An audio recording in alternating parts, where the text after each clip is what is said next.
reasons that people keep on asking me whether it's available online somewhere. And so it will go to YouTube eventually, so that at least if you miss it, then you can watch it and you don't have to give up your evening every time when the Dean thinks that he'll say something about proposal writing. So that's why you would sometimes find young William walking up and down to adjust the camera in some way and to make sure that it works and so on. So that's the first bit.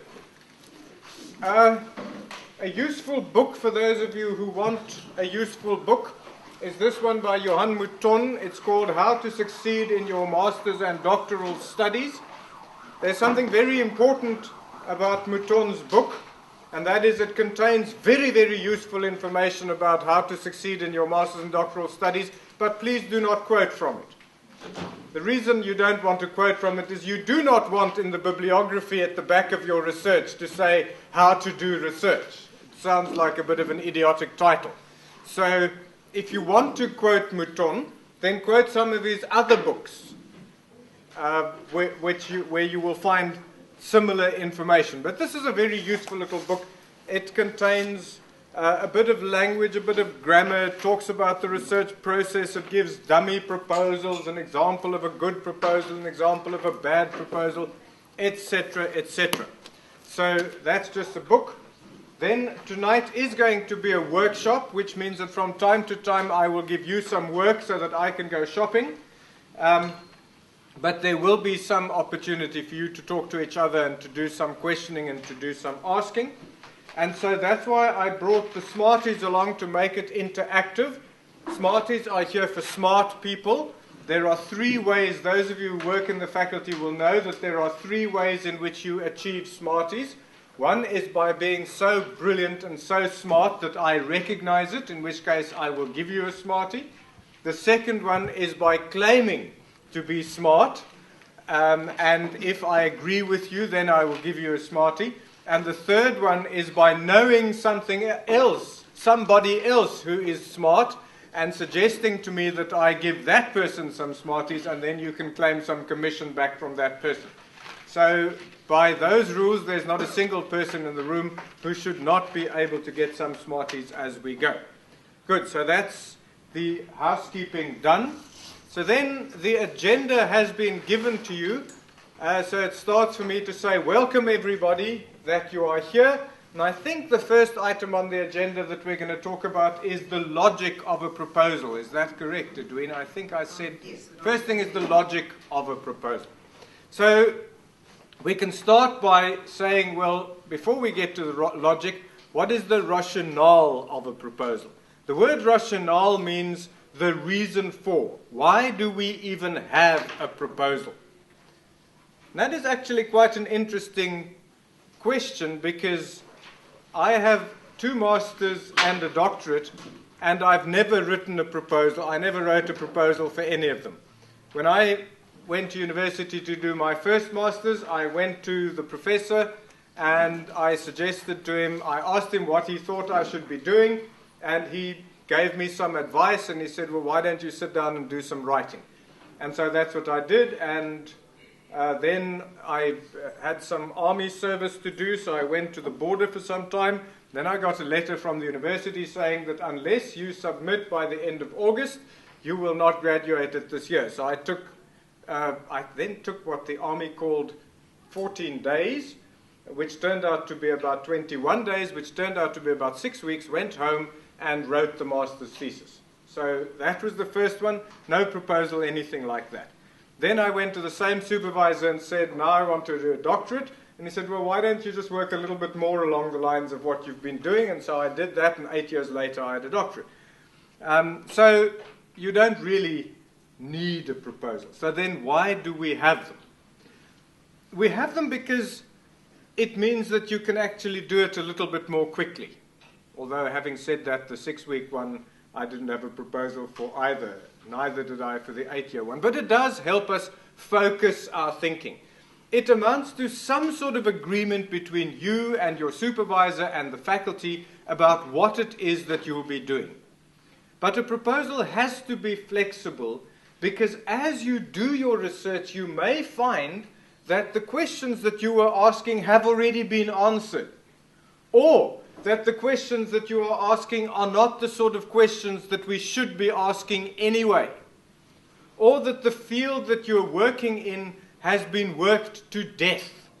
So one of the reasons we have a proposal defense in public is that we hope that there are some other people in the vicinity who can give you some advice because they've been there before.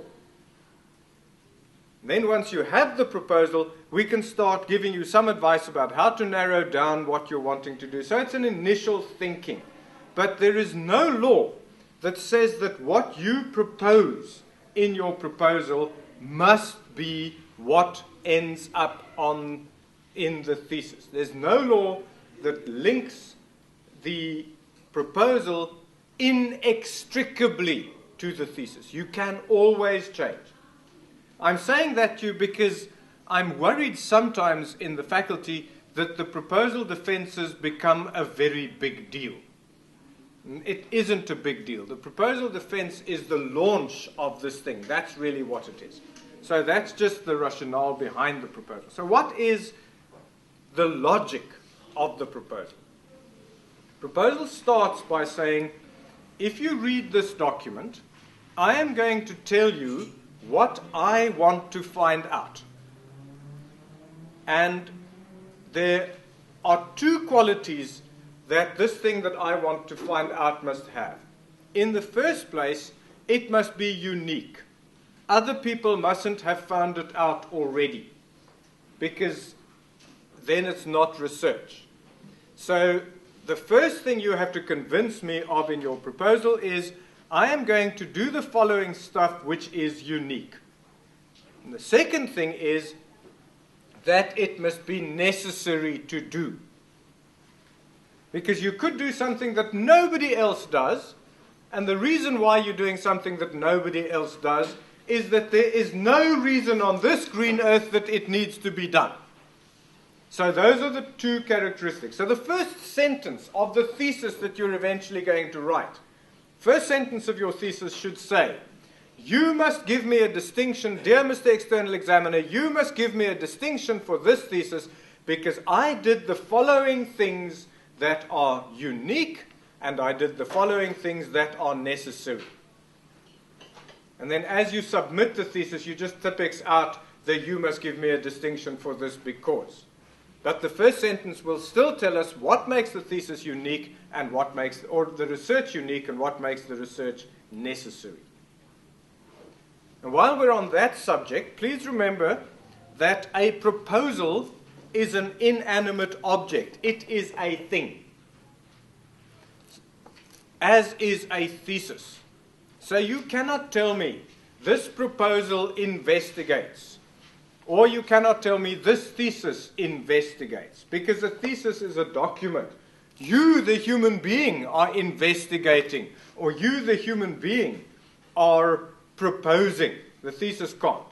So the first sentence of a thesis of a proposal is, this document proposes research to determine, or something to that effect.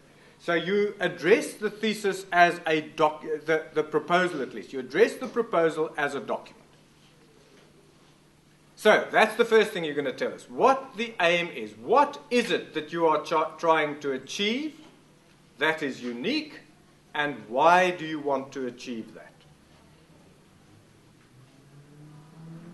Then, when you tell me why you want to achieve that, there are two reasons why you might want to achieve that. The one is that you yourself happen to be interested in it. Now that is of very little concern to us. What is of way more concern to us is why would we be interested in it? So, in fact, the question is, why would your external examiner be sufficiently interested in this to read to the end of the thesis? Because what we know about the external examiner is that he gets paid very little. And so consequently, an external examiner would prefer to mow the lawn than to read your thesis. So therefore, it is a useful exercise for you to explain in when you're saying why you want to do it, this is why I think I'm the right person to do it. But more importantly, this is why you and the rest of the world would want to read this thesis. And then we have to say, right, how will I find that out? So that's the third part of the thesis. How will I find it out?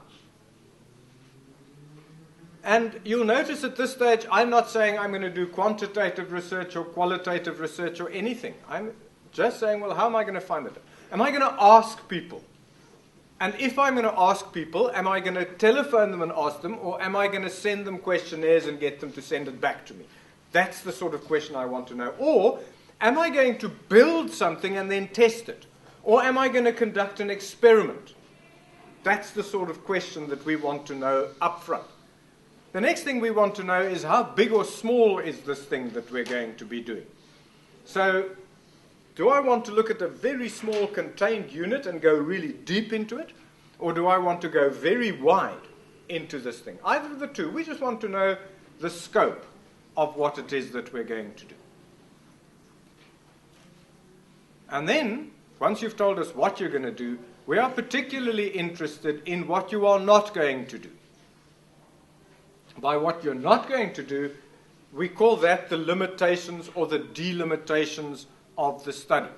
Now, by the what you're not going to do, it means we're talking about ethical considerations, but we're also talking about those things that fall outside of the scope of your study. And it's very important for you to put that limit down up front. I am going to look at the response of high school children to the Justin Bieber concert. Okay, which high school children? Those who attend the concert, those who do not attend the concert, high school children generally, wealthy high school children, I don't know. So that's what I mean by delimitations. Can you actually tell us about what all the high school children think of the Justin Bieber concert? Well, maybe you can. How do you do that? Because you take a sample and you measure that sample. Does that help us? Well, yeah, that would be interesting from the point of view of high school children who do attend it and high school children who didn't attend it. On the other hand, if I say, no, I want to know from the children who actually did attend. Why did they go, etc., etc. Now, can you see that's a whole different piece of research? Because now you have to go to the concert and stand outside the concert and interview some people or hand out questionnaires or do whatever it is that you're going to do. So that's what I mean by limitations of the study. You need to tell me who are the people that you're not going to include in this study of yours. What are you excluding from this whole thing? And then also, what are the things that you are deliberately not going to do because it may be dangerous or it may be unethical? Good. So that's the first item on the agenda, the logic of a thesis, and then at least logic of a proposal. And then the last bit that you're going to be telling me is, how do you plan to get this done? What are your timelines? What's your project plan? When do you want to start? How long is it going to take? And by when do you plan to finish this thing? And then, interestingly enough, I want a budget. Many of you are saying, but I pay for it myself. It doesn't matter. And the answer is, it does matter. Because you have to show us that you actually thought through these things. You're going to field 1,000 questionnaires. Okay, at about 5 Rand a questionnaire to have it printed. Do you have the 5,000 Rand available? You're going to visit schools all over the country. Okay, how are you going to fly to those various schools all over the country? We need to understand that you have actually given some thought to this. So whether you have a bursary or not is irrelevant. We want to know how much you think you will be spending on this. And that more or less sums up the sort of things that we want to know from the proposal. Questions, comments? Which brings me to the next item on the agenda. The difference between a practical problem and a research problem. Right, okay, now we're getting to the thing that irks me more than anything. Yes? To go back, is it Yes. budget? Is it a positive thing? Can it be a negative thing? If it's going to cost me a lot of money, does it count against the proposal? No, it doesn't matter whether it's high or low. We just need to know that you've budgeted, that you've understood what the cost is going to come from, and that there is a balance. No, you may find that, say for instance, you are approached by a client who wants a very large study done, and that client has a vast amount of money. Then you can do a big study, and you can explain that to us. See, what we have to realize in research is that you are the project manager of this thing. And the size of the study is not an indication of the mark that you will get. The quality of the study is an indication of the mark that you're going to get. So you could send really bad questionnaires to really lots of people and get really bad data in, and you could fail. Or you could have a tiny focus group with 4 or 5 people, and you could come up with a real little gem of research, and you can get a distinction. It's the quality of what you put in there, not the size, and not how expensive it is. You can get some really expensive bad studies and some really cheap good studies. So it's more questions, comments on the proposal. Johan? No. Yes, Kari?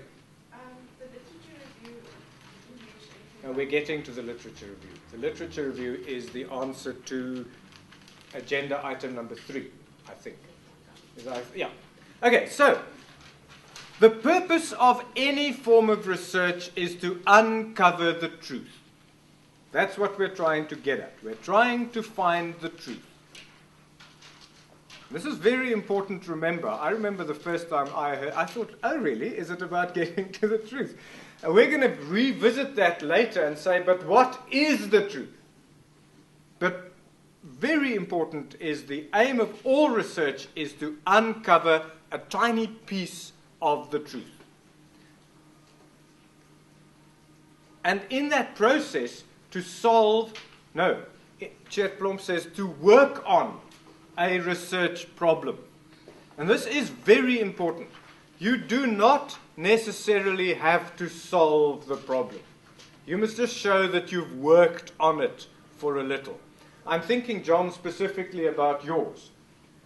John wants to work in architecture, and he's talking about a Highveld vernacular building that he's investigating, and his research problem is about to what extent does this building conform to its time, how has it grown, how has the building progressed over a period of 40 years. He's telling the story of the life of that building. Can you see that there's no solution at the end? It's just a contribution. And that is the word that you need to know. I'm rewinding a little. A word that you need to remember is a contribution. So the rationale of your proposal, what do you envisage will your contribution be? So John's rationale is to contribute to our understanding of the architecture of that time and of our understanding of how farm buildings evolve, for instance. And that's very useful for us. Because underlying all that, at the end, we want to be able to make some sort of prediction. That's really what research is about, being able to predict next stages. So that's where those who do research in the fashion industry, for instance, you do trend spotting because you're wanting to predict what will probably happen next. That's why we do mathematical modeling, because we're saying if this works, then we predict that will happen next time, and so on. So those are the sort of reasons why we do that. Which then brings me to the nature of the problem. Ladies and gentlemen, what will have your proposal sent back is when you confuse your practical problem with a research problem. So, Alphonse, if I may use your example, Alphonse's practical problem is that people in the Cameroon have stopped farming with chickens. And so now they are hungry, and the rooster no longer crows in the morning. And Alphonse deeply from his heart wants to hear the rooster crow in the morning. To him, the fact that the rooster no longer crows in Cameroon and people are poor because they can't generate cheap protein from chickens, to him that is a real problem. To me, that is deeply uninteresting, because that is not a research problem. The research problem may be, why have people lost interest in chicken farming? That could be an interesting question. But the fact that they have been, so Alphonse is hoping that at the end of his research, everybody will be farming with chickens. That's not a research problem. He's moved away from that. I'm just using his problem because it's one that's at the top of my head right now. If at the end of his research, people do actually start farming with chickens and the Cameroon gets run over with chickens crowing in the morning, then he will be happy. But that was not the purpose of his research. The purpose of his research is to find out, maybe, why are the people not doing it? Or whatever else the question is. And the question would be a why sort of question. It would be a deeper question than the problem is that there isn't one. And so now to give it to you in a very, very simple way, is that if you tell me that the problem is that we do not have a table, now you are going to do some research, and when the research is done, we will have a table. Then I will say to you, that is not research, that is carpentry. That's the difference. So how do we convert that? Let's say to ourselves, there is no table. And so we need to ask ourselves, I'm sure there's plenty of chairs here, we need to ask ourselves, what would be the most appropriate table to use in this setting? And then we start saying, what other tables have people used? What have been the advantages of those tables? What have been the disadvantages of those tables? What are the implications involved in those tables, etc., etc., etc., until eventually we have a pretty shrewd idea what table we will get. That's our research problem. The fact that we then get a table is an added bonus. And that's what you need to understand in the formulation of your research problem, that it needs to be formulated in such a way that it explains to us what is the intellectual puzzle. That word, remember that word. You can write that down and you can use it in slide number 3 of your PowerPoint presentation that you do, is the intellectual puzzle driving this study is whatever. So I'll give you an example of one of the very first research publications I ever wrote, which was in about 1995 or so, when I discovered this brand new thing that they had just started, which was called Internet. And on top of Internet, they had put this thing called World Wide Web. And at that stage, Professor van Brakel told us the other day, there were about 15 websites. So this was rather an interesting thing. But what all the websites had in common in those early days is that unlike today, where you can actually see that somebody is at his desk doing Facebook because actually it says user now online, in those days it didn't. You arrived there and it was sort of, there's the person, welcome to my website. This site is under construction. It used to have this big under construction sign. And it then said, and I'm going to make the site to do the following sort of stuff. And so it was all there, but it was sort of like the, is it the Marie Celeste, that ship that they found, and the plates were on the table and there was smoke coming out of the ashtray, but there's nobody there. And so that was the problem with the web, that it was not interactive. And what one knows is that people learn by interaction with other people. And so I said to myself, here are two things. We know that the web is not interactive, but we know that people learn from other people, and there is an educational methodology known as cooperative learning, where you give 3 or 4 students each a piece of the puzzle, and you make them work at it and then meet and then put the puzzle together. And that way all of them learn, and they learn from each other. So I was saying to myself, right, so if we know that the web is static, and if we know that collaborative learning allows people to interact, then can we make the web interactive by allowing people from different areas to construct websites together? And that was my research question. So I gave students various bits of information, and I gave them usernames and passwords, and I got them to construct their very own website based according to what. And what did we find? That indeed, a great deal of interaction happened between these learners. How could we do that? Because we counted the email messages that they sent each other. Remember, this is way before Facebook. But can you see what we did? We had 2 problems. One problem, the web is static. The other problem, interaction makes people work. Can we use interaction to make the static thing interactive? And you put the 2 together. And that's what I mean by an intellectual puzzle. You've got to find something that sort of works and something else that sort of works, and ask, well, do they work better when they are together? Or you can have 2 things that really work well and say, will they work even better if we put them together? So at the very basics of this, you need some sort of poles. And that is what we call a thesis. Because a thesis is a statement saying, I believe this.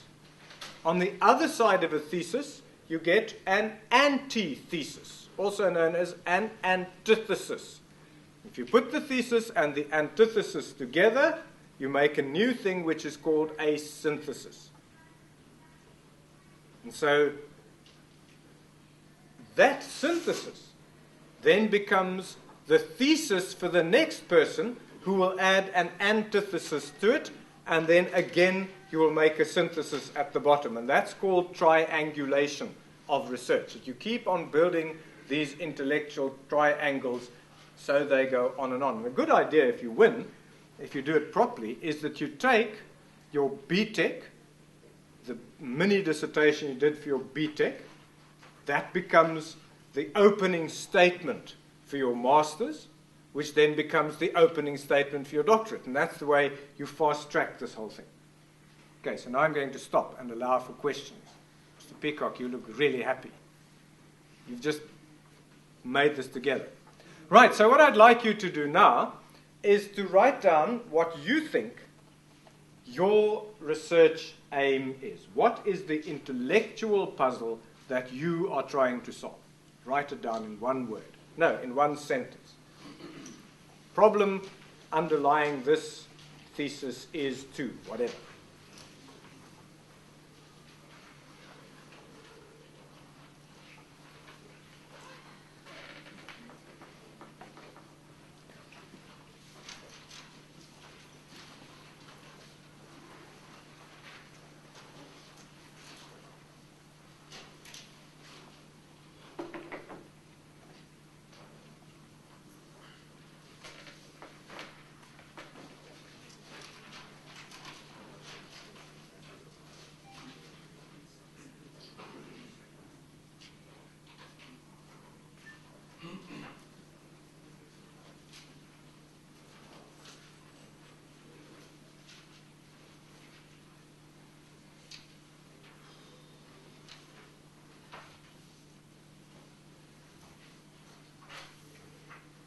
When you've written your research problem, discuss it with those around you, and then I'd like you to nominate 3 or 4 people in the class who can get some Smarties by putting their research problem to us for some sort of discussion.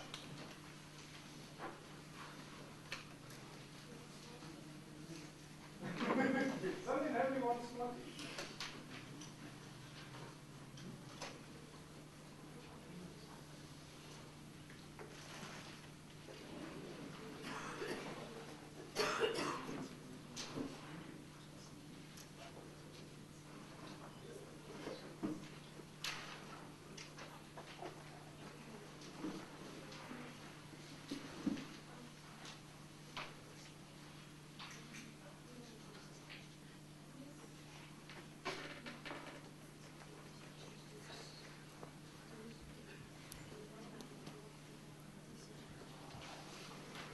is do not look for your practical problems at your own workplace.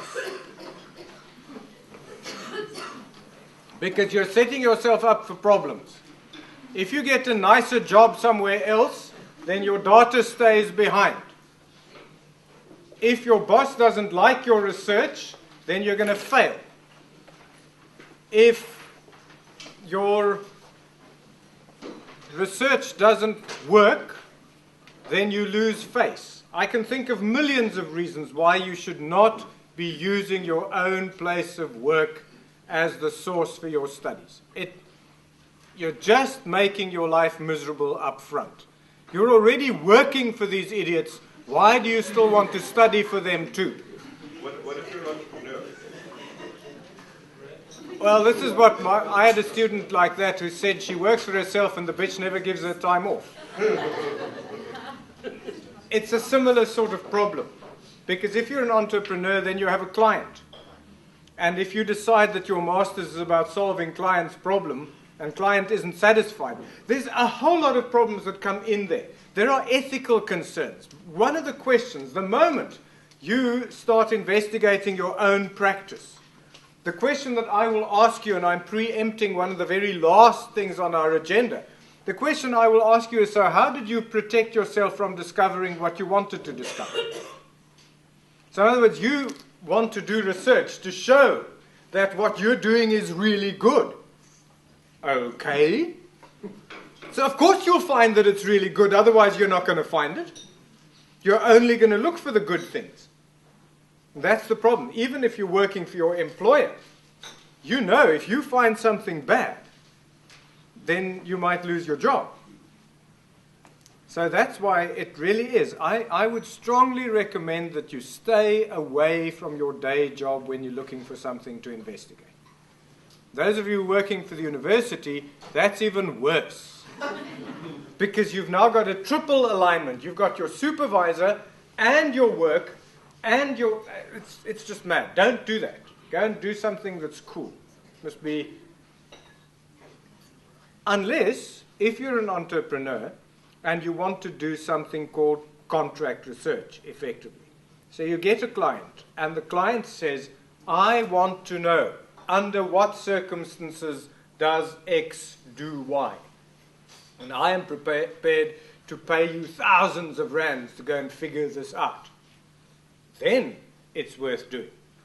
Because provided, of course, you make sure that client says to you, and whatever you find, I'll be happy with. So I want to prove that these headache pills are better than any other headache pill. And if they're not, it's okay if you say that to me. See what I'm getting at? You just have to be sure that you've tied your ethics down, if you're working with the client, that the client cannot be tied to the result. You've got to make sure that whatever the result is, the client has asked, does this work, yes or no? And the client must be, nice English word, disinterested, not uninterested, disinterested in the result. So, you say, then where do I get a research problem? You get your research problem from the previous guy who worked in that field and said what we must do now is find out that. So the best place to find your research problem is in the literature. Now, having supervised 45 doctoral students, there are very few things that still scare me as a supervisor. But there are two things that scare me, or that I am afraid of. One is the sentence that says, this thesis is riddled with plagiarism, or this thesis is riddled with sloppy referencing. I have made students fly back from overseas when I found that their thesis did not conform in every way with correct standards of referencing. I made them come back and sit and fix up those referencing under close supervision. It cost them quite a couple of thousand rand. So that's the one thing that scares me. Any form of sloppy referencing, which means that you don't use inverted commas where they belong, etc. That's the first one. The other one that scares me is very similar. That is the one that says, this student would never have done this research had the supervisor pointed her to this article. We usually say that. We don't say, this student would never have done the research had she read this article. We make it the supervisor's problem that the supervisor didn't tell the student to read the article. That's just what we external examiners do. We write nasty things about supervisors. And that is a significant problem. That's the thing I always worry about, that a student's thesis comes back and the external examiner says, the research that this student claims is unique has been done to death. Isn't it time we stop doing this already? That's the scariest bit that I always fear for. So how do we protect ourselves against that? We protect ourselves against that by having a thorough knowledge of the literature. And so the next bit maybe I won't put on YouTube, because I am now going to give you the Dean's shortcuts to literature surveys and how to get your research done without actually reading, how to do a literature survey without actually reading, and so on. So maybe we'll keep this little bit off YouTube. So, you know what? You guys who are doing defenses in this faculty have been incredibly lucky thus far, because the Dean does not ask the really tough questions that I'm supposed to ask, such as, who are your heroes? That's the first question did somebody ask her that? Who are your heroes? In other words, who are the writers in whose footsteps you are following? Who are the big names in the field? Firstly, who are the big names in the field? And who are the ones that resonate with you? Those are the two layers. So I want to know who your heroes are, but I also want to know who your anti-heroes are. And the next big question I would want to know from you is, what are the key debates that are raging in your field at the moment? Who says this? Who says that?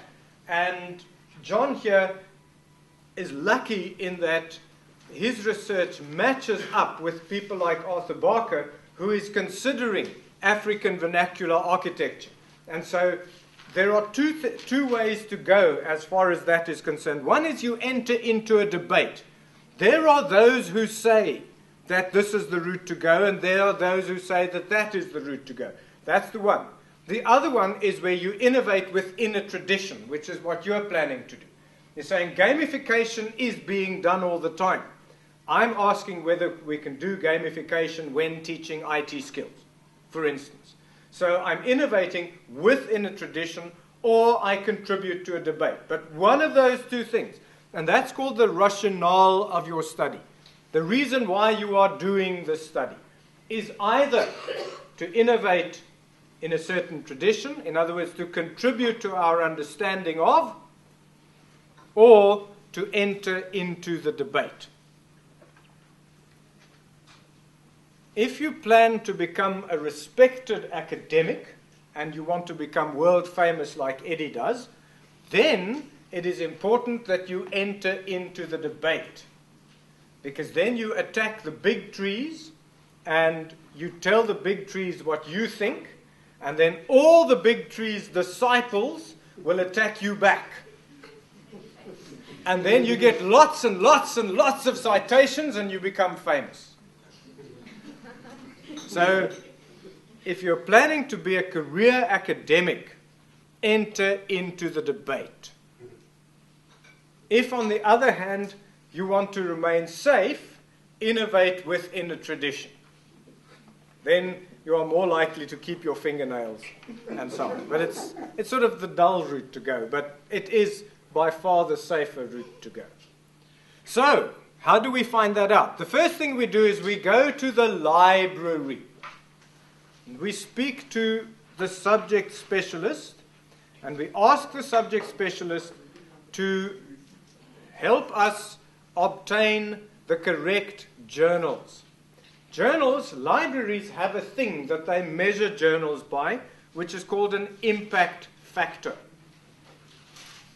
So the first thing you would do is you'd start looking for journals in your field. In your case, you'd look for two sets of journals. One about midwifery and maternal health, and the other one about information needs and information blah blah. Both those set of journals. This is another trick, of course. Work in two fields, because then you can publish half in the one field and half in the other field. And they're always interested in what the other half knows. These are little tactics, but they are really useful little tactics. Be careful, though, you yourself need to be a specialist in both of those. Otherwise, you're going to be in trouble. So that's, for instance, if you have a first career in one field and then you change careers in another. So if you're a mathematics teacher, then you have a career in mathematics and you have a career in education. You put the two together. That's what I did with computers in education.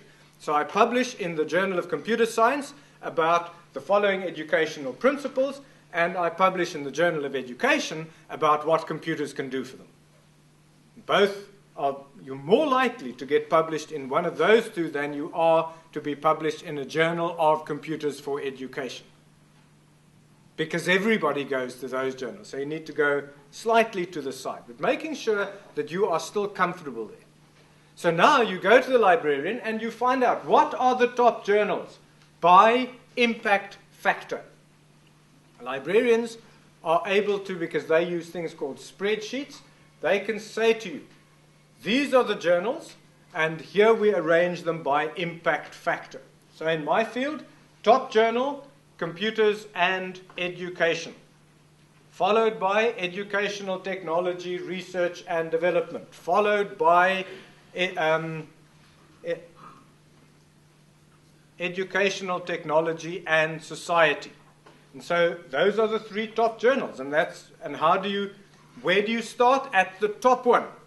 Next thing you do is you go to that journal's website and you look for the most downloaded articles in that journal and the most cited articles in that journal. Why? Because those need to be your heroes, the ones that are most cited. So now you can tell me already what are the top 10 themes in the top 3 or 4 journals. Now you start crunching them together so that you can now say to me, if I look at these 5 journals over the past 2 or 3 years, these are the key articles, the most downloaded ones. Obviously, you're not going to give me all the most downloaded ones, the ones in the bit that you're wanting to work at. So gamification, for instance. Educational technology and society, I think about 3 volumes ago, beginning of last year, there was an entire volume about gamification. So that's the next thing you look for. Special editions, where a journal has a special edition on one topic only. Can you see why you look for a special edition? Because this is where all the experts in your field have been contacted by the guest editor because they're his buddies. He was selected because he was one of the key figures in the field. He called his buddies and said, let's write an article about this.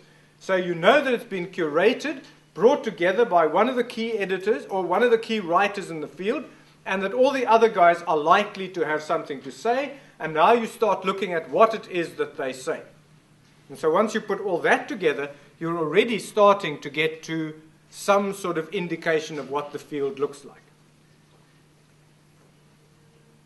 And all this information you will be jotting down because you are now beginning to write chapter 2, which is called The Literature Survey. Chapter 2 of your thesis. That's usually the one you write first, is chapter 2. And so you start by saying, this is what the field looks like. And you tell me how you discovered that. I looked on the following databases using the following keywords, identified the following journals, and from that identified the following authors.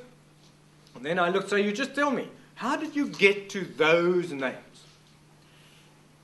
Then when you've got your 5 or 6 top journals and your 5 or 6 top authors, what I want you to find is the top 5 or 6 articles written by the top 5 or 6 authors in the top 5 or 6 journals. And we're talking about what? How many articles are we? 5 or 6 times 5 or 6 times 5 or 6. So it's 5. It's about, help me. Yeah, about 100. So you have a slordige 100 articles. And now you're saying to me, but Professor, there's no way that I will ever be able to read 100 articles in 3 weeks. And I say, well, I haven't said that you must read them. All you do now is you go and find their keywords. You take the keywords of those 100 articles and you put them in a spreadsheet and you sort them alphabetically and you count them and you draw a little graph.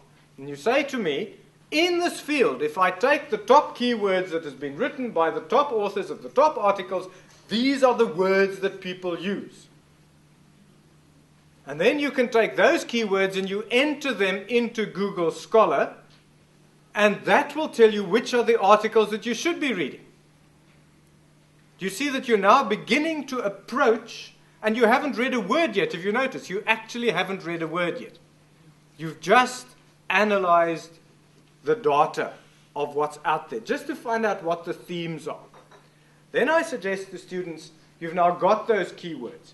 Then I suggest to students that you take the abstracts of all those articles, paste them into one document, and then paste them into Wordle and draw a word cloud of them. Are you all familiar with Wordle? Okay, I will show you Wordle in a short while. Eddie, can you call up Wordle for us here, please?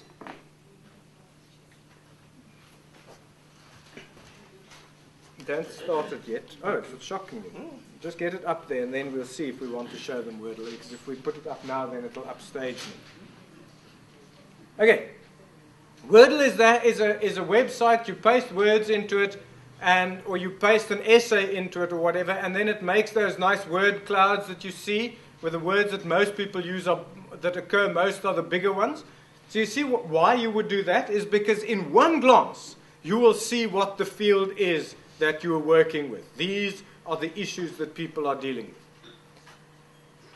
And then you start with the tables, which my students know, what's the word, not jokingly, familiarly, as the clusters. Now you take what you know are the most significant articles, all those articles that you say, these talk to me.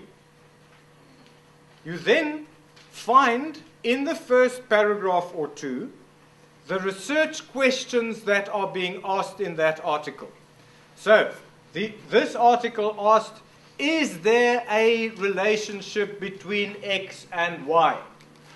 Sometimes the author is kind and says, the questions driving this study were A, question mark, and B, question mark. If that happens, rejoice. If not, then you have to make them up. Say, this is what was asked in that study. And you put that in your table. So now your table is beginning to grow. It's an Excel spreadsheet. Over here you've now got the full reference of the article. In the next column, you've got all the keywords of the article. In the next column, you've got the research questions that the author is asking. In the next column, you look at the last paragraph of the article. By the way, you still haven't read anything. You now look at the last paragraph and say, what are the answers? So, yes, there is a relationship, or no, there was no relationship, or whatever. And then, that's in the second last paragraph, by the way. The last column there is where you say, what are their recommendations for further research? And those recommendations for further research, that's where you are going to start looking for your research problem. The guy says, now that I know that there is no difference between X and Y, the next obvious question then would be, which would be the cheaper route to go? If it makes no difference between whether I go X or Y, what would be the cheaper or the most appropriate or whatever route to go? or whatever that question is. Is it not wanting to work? It's not connected. Oh, it's not connected. All right, I'll connect it in a short while. Connect. Okay, now that you've got your this whole thing, with your first question, second question, etc., this whole table of yours, now you start clustering them. In other words, these 4 articles are about gamification. These 3 articles are about reward systems within games. These 4 articles are about ways to train IT skills or whatever. So you cluster them in themes that they go together. And then you sequence those themes until you get the one that is closest to your heart. And that guy's suggestions for further research, that's where you find your research. Can you see that you then have research which by definition has to be unique? Because this author says it must be done or says it hasn't been done before. This is a question that I always had trouble with right at the beginning. That how do you know it's unique? Because you haven't been able to find it. Well, that just means you might not have looked at the right places. It's when other people tell you, we still don't know. That's what you want. You want the most important author to say to you, we still don't know, and we really must make a plan to find it out. Of course, now you need to do something more, which is make sure... found it. You need to do one more thing, and that is make sure that it's worth finding out in the first place, or that author himself hasn't actually found it out already. Now, how do you do that? You email him and ask him. You need to make friends with your heroes. So you identify the heroes, you follow them on researchgate.net or academia.edu, or both. One word, researchgate.net. You register yourself there. The other one, academia.edu. You register yourself on there. And then you start following all the gurus. It's both those websites are Facebook for academics. So it's like Facebook but boring. Let me just see if I've got Wordle.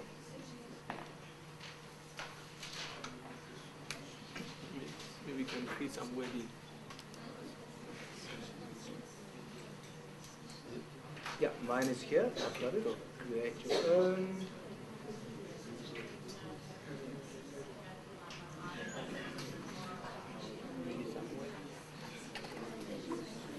So here is Wordle.net. And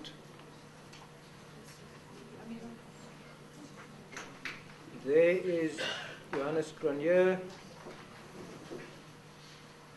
I'm just trying to find some text. So I can go to articles.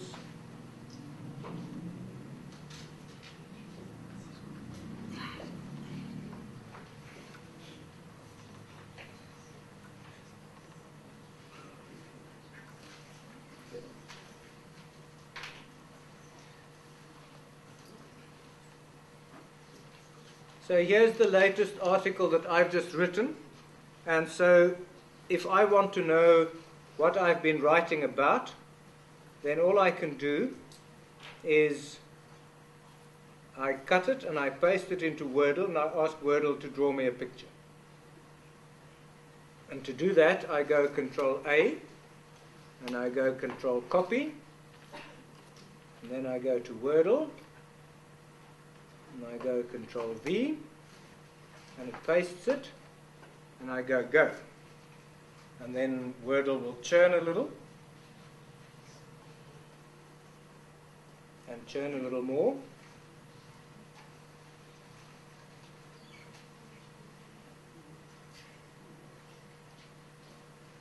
Okay, and so we'll see what Wordle comes up with eventually. I'm not going to Google for ResearchGate and the others because that would be uninteresting to you. It may be that I haven't got... there we go. It's going to happen any minute. Eddie, why isn't Wordle wanting to show me my picture? There. Bringing Java.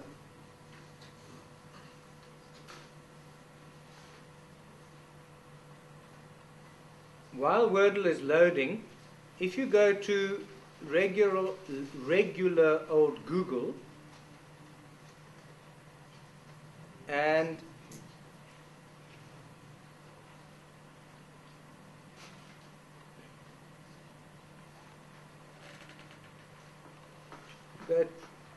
if you go to regular old Google and you Google for Johannes Cronje as one word, Johannes Cronje, one word like that, you will get to my Google site, which looks like that. And if you go to the top here, it says my new free online doctoral program.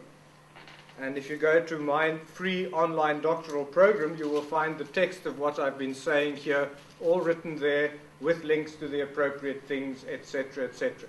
There's only one catch, and that is this one is written specifically for educational technology.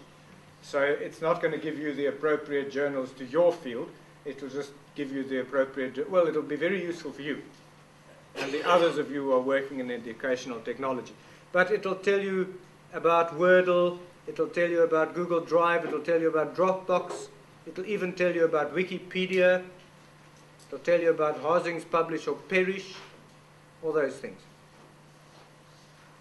And there are some deliverables. So that's worth remembering, and it's just to remind you, you type Johannes Cronje as one word into the Google, and then you get there. And there is the word cloud. So it's clearly about research on educational technology, and those 4 X's that you see there is not that my stuff was X-rated and therefore banned. It is because I haven't actually put the dates of the articles in yet, so the poor old troop has to go to every single... What I did here was I analyzed the 45 doctoral theses and 60 master's theses that were written under my supervision.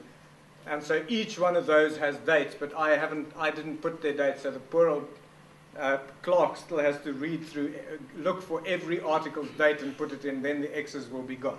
So that's just what the X is. But there you can see. Now, you see that is a very useful way of visualizing your own research and saying what it is that you're working in putting the context together. How are we doing for time? So, okay, once you have that table of yours with your research questions, you can now start constructing your literature survey. A literature survey, and I will do a whole talk about literature surveys at another stage, but the most important part of the literature survey is to tell us what we don't know yet. So the way in which you construct a literature survey is by saying, this is what the field looks like, these are the key authors, these are the key journals, these are the key authors, these are the key debates, and these are the key words. That's what it looks like. Now, within that, these are the people who say X, these are the people who say Y. So therefore, we still don't know, which is my research question. And then you go for that's your main question. And then you say, to be able to answer that, we need to figure out. So there are those who say this and those who say that, and so we still don't know, which is your first sub-question. So in that way, you extract your questions out of the literature. And so now you will see that it's parallel. Your literature survey will be about topics, and those topics will take you to questions. Your next chapter, chapter 3, will be about methods. You'll say, these are the questions I asked. They will be in the same sequence as they were in chapter 2. Because this is the questions that you're supposed to be asking. And so this is how I'm going to answer them. And then you get to your next chapter, which is chapter 4, which is the findings, where you're going to say, these are the questions I asked, these are the methods I did, and these are the answers I found. And your final chapter says, now, therefore, I agree with the literature that says X, and I disagree with the literature that says Y, and I make the following new contribution. And there your thesis is done. Next weekend you can go on holiday.